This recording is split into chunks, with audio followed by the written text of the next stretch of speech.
News, लोकशाहीतील लोकांच्या हितासाठी। शहरातील तहसील कार्यालयासमोरील डेरेदार झाडाची कत्तल करण्यात आली असून हे झाड तोडण्यासाठी संबंधित तहसील कार्यालयाला स्वतःची परवानगी लागत असल्याने परवानगी घेतली काय नाही घेतली काय हे झाड तोडल्यामुळे वृक्षप्रेमी आणि सामाजिक कार्यकर्ते याबाबत नाराजी व्यक्त करत आहेत।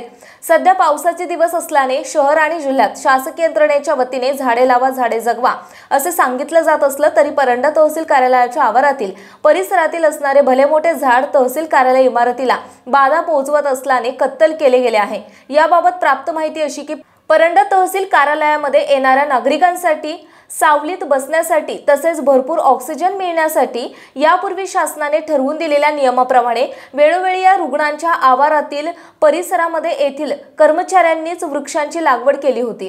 त्यामुळे दिवसेंदिवस तहसील कार्यालय परिसर हा हिरवागार होऊन निसर्गरम्य वातावरणात तयार झाले आहे। पर्यावरणाचे संतुलन राखण्यासाठी शासन स्तरावर सातत्याने झाडे लावा झाडे जगवा ही मोहीम राबवली जाते। कारण झाडांची कत्तल होऊ नये म्हणून कायद्याची कडक नियमावली देखील आहे।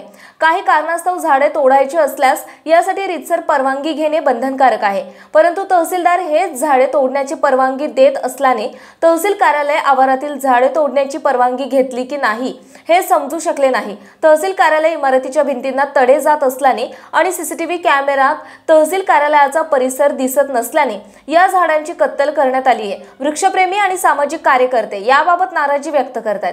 झाडांची कत्तल करण्यासंबंधित कारवाई करण्याचे दाद कोणाकडे मागायची याबाबत संभ्रम निर्माण झालाय, परंतु सर्वसामान्यांना जो नियम असतो तो नियम शासकीय कार्यालयाला लागू होता का असा प्रश्न या निमित्ताने निर्माण झालाय। संपादक आशुतोष बनसोडे।